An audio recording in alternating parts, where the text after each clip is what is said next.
Hey guys, Kenny here and welcome back. For today's video, magme-makeup tutorial tayo and actually this is going to be my last tutorial for 2020.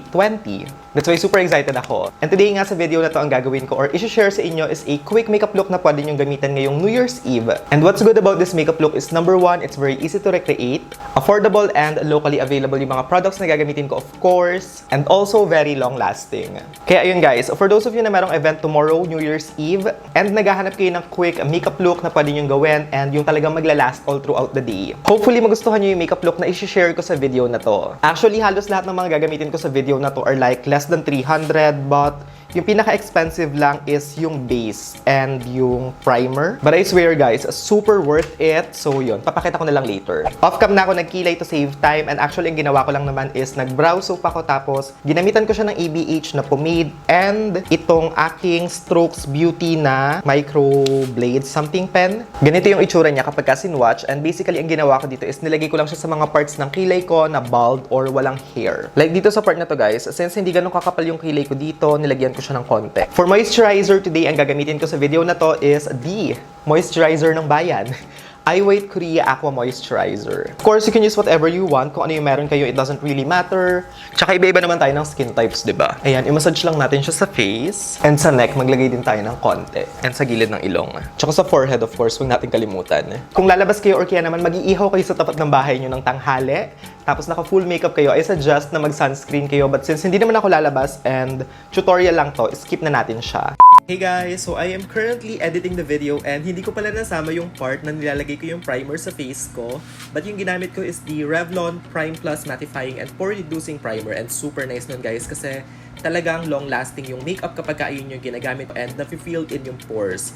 Medyo pricey lang siya ng konti but you get your money's worth kasi sobrang ganda niya talaga. Tapos ipapop ko na lang sa screen yung picture. So ayun, sorry! For foundation sa video na to, ang gagamitin ko is of course yung tried and tested ko and that is itong Maybelline Super Stay. Ito kasi yung masasabi kong talagang long-lasting and perfect na pang umaga hanggang gabi kasi diba, hindi siya mabilis humulas. 112 Natural Ivory yung gamit ko nga pala guys. So with this one, kuha lang tayo ng dalawa at kalahating tatlo actually. Sabihin ko dapat dalawa at kalahati pero nabigla ako sa pangatlong pump. Of course, pagdating sa foundation, it's up to you na kung gaano kakapal or kanipis kasi iba-iba naman tayo ng preference. But today, since ano na to parang huling hirit na, itodo na natin, di ba? Huling pasabog na to so mag full coverage tayo. Tapos ang gawin lang natin is i-brush lang natin siya all over the face ng pa-outward motion. And wag natin siyang biglain ng apply. Ang gawin natin is i-build up na lang muna natin. And of course, i-focus lang natin siya dun sa mga parts na medyo hindi ganun ka-even yung skin tone and may imperfections.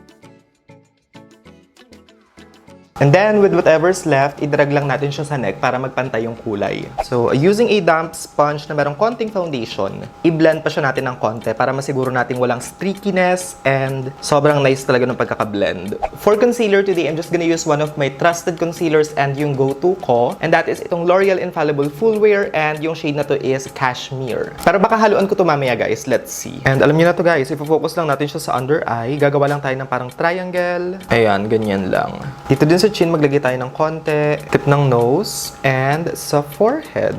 Medyo patuyuin lang natin siya ng konti guys. Probably 1 to 2 minutes para talaga mag-set siya and maging opaque. Tapos i-blend lang natin siya using the same sponge.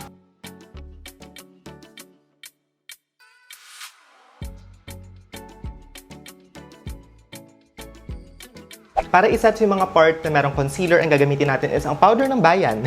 Nichido Final Powder na walang kamatayan. Diba, imagine, 2021 na in a few, pero buhay na buhay pa din siya at lumalaban sa mga videos. Tapos i-press lang natin siyang mabuti sa ating under eye.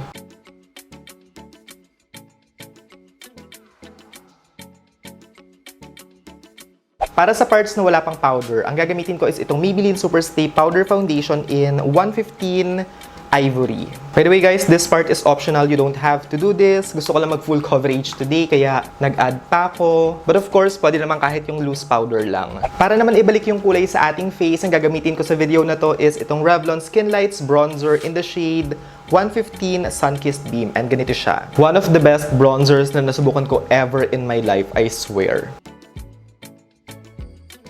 Sobrang ganda ng kulay niya. It looks very natural sa skin tapos it doesn't look powdery kasi medyo may konting-konting glitter. Pero hindi naman siya yung glitter na chunky na sobrang visible. Pinong-pino siya as in para siyang pigment. Kaya ang ganda niya sa skin, sobrang natural tignan.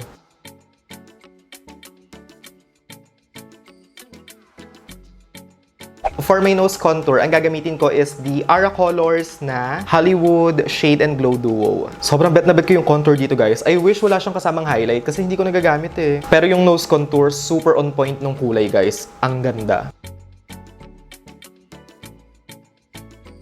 Ito na lang din yung gagamitin ko to contour my cheeks kasi I feel like hindi ko naman kailangan ng sobrang kapal because, di ba, maganda na yung shading na binigay ng bronzer.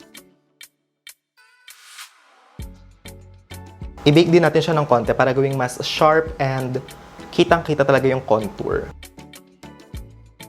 Remove ko na muna yung nilagay nating powder sa nose bago tayo mag-eye makeup, guys. For the eyes, I'm gonna keep it super simple lang but maganda kasi alam ko naman na hindi lahat ng tao merong time. Especially kapag New Year's Eve kasi diba meron tayong ginagawa. Kaya ayun nga, gagawin lang natin siyang simple but maganda. For the eyes, yung gagamitin nating palette is from Squad Cosmetics and this one is yung kanilang Squadlet in the shade Serene. And yung first color na ilalagay ko is yung darkest dito, which is this one. And ilalagay lang natin siya sa outer and inner part ng mata. Ayan, guys, i-focus lang natin siya dito sa outer part. Tapos, i-blend lang natin siyang mabuti. Para sigurado talaga na walang harsh edges and sobrang soft niyan tingnan.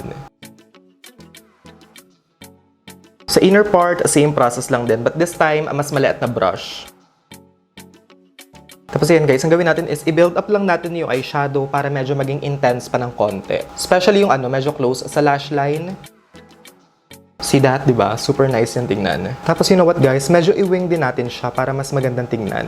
Unfortunately, this palette doesn't have any dark colors, kaya ang gagawin ko is kukuha ko ng ibang palette. But affordable lang din naman to. And kahit anong eyeshadow naman pwede yung gamitin. Yung gagamitin natin is itong Careline. And yung shade na gagamitin ko from this palette is yung maroon shade dito. Tapos, ang gawin natin is i-dab lang natin siya. Ayan, like that.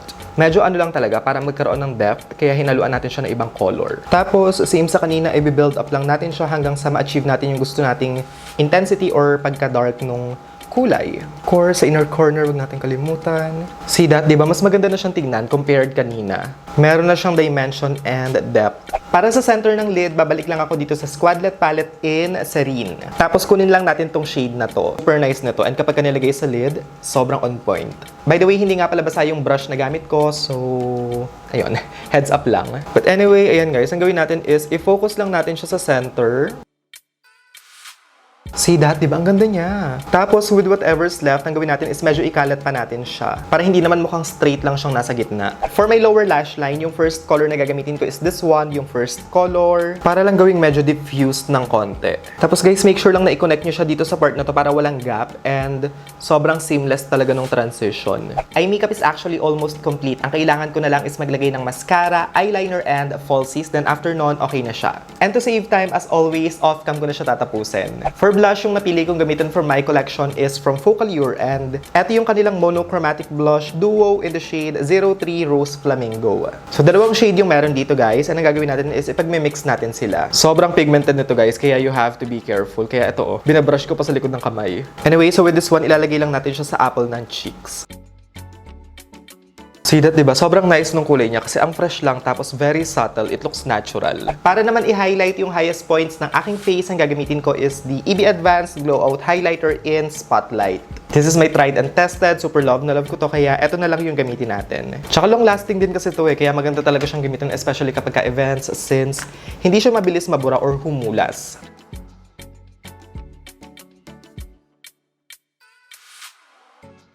Sa lips, of course, you can use whatever you want. Kung ano yung gusto nyo, pwede kayo mag-lip gloss, liquid lipstick, pwedeng mag-tint, whatever. It's all about personal preference naman, diba? So, for me today, sa video na to, ang gagamitin ko is from EC & Co. And this one is yung kanilang lip mousse in smoked blush. Ito yung in collaboration with Alex Gonzaga. And ang gagawin ko is parang ombre lips lang.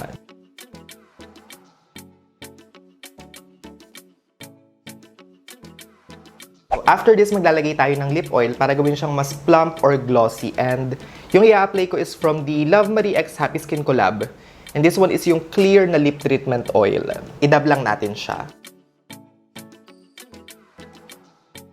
Final step na gagawin natin is gagamit tayo ng setting spray para mas mag-last yung makeup and matanggal yung pagka-powdery. And yung gagamitin ko is itong Beauty Mist by Ate Ann na makeup setting spray.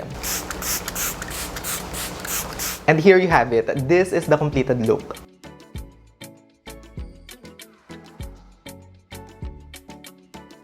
Of course, kung i-recreate nyo to, don't forget to tag me sa Instagram para ma-repost ko sila and para din makita ko. Sobrang love na love ko kasi talaga guys kapag ka nire-recreate nyo yung makeup look, kaya ayun. Don't forget to tag me at Kenny Manalad. This is my last video for 2020. I hope na nagustuhan nyo siya and of course, Happy New Year in advance. I don't have anything much to say except thank you po sa pagsama sa akin ngayong 2020 and love na love ko kayo. And I hope to see all of you again on my next one!